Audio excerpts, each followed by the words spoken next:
Funeral requirements for thwarted children. They were having a funeral for her blighted ovum.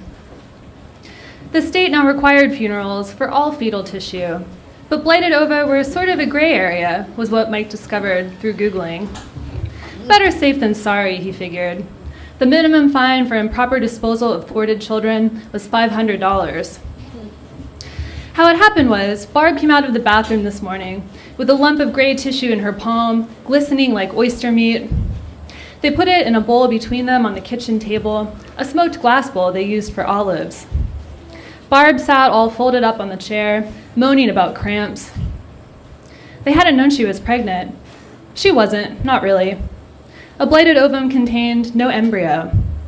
It was just a worthless sack of cells, a fertilized egg that eventually sloughed off the uterus like a dead fruit. Let's just flush it, Barb said. No one will know. The law's the law, Barb. They drove into nowhere, found a good patch of earth. On the truck's dashboard, the blighted ovum had started to seep through its jewelry box. Mike made Barb pick it up and drop it in the hole and wipe down his dashboard with an old t-shirt. Then he filled in the hole and said a prayer over the mound. It was July, West Texas. It's hot as fuck out here, Barb said. Let's go home. But there were additional procedures. They had to give the fetal tissue a name. They had to write a narrative essay detailing the biography of the thwarted child. Texas.gov was very clear on the requirements of this essay. Lots of sensory detail, minimum of 10 double-spaced pages, with an honest attempt at showing rather than telling. They got a table at the back of Starbucks. Do you think it would have been a boy or a girl? Mike said. Neither, there was no embryo. This is a total fucking waste of time. Let's say boy. Mike started typing. He was annoyed at Barb. She wasn't helping, and the law explicitly stated that the mother was required to collaborate. Once he got started, the essay really flowed out of Mike. The blighted ovum would have developed into a boy named Patrick, who plays football.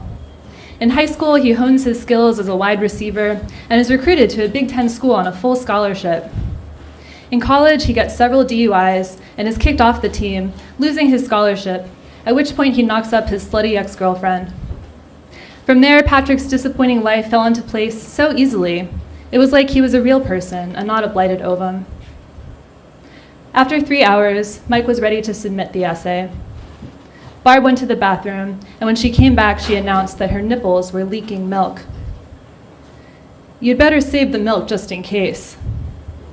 In case of what? That milk belongs to the state. Mike was making stuff up now. He was annoyed by Barb's lack of respect for the new legislation. No wonder she was always getting parking tickets. Barb was looking dangerously pale, probably due to her stubborn insistence on a vegetarian diet. Mike made a mental note to tie her up later and force feed her a ribeye.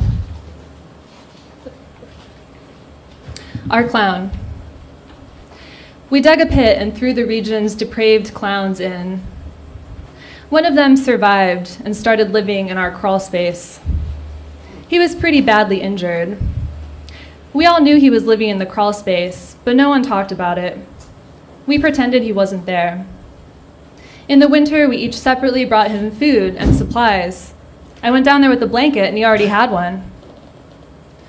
I never asked him what was on all our minds, whether he was going to murder us, and if so, how soon, and by what method. He was very polite.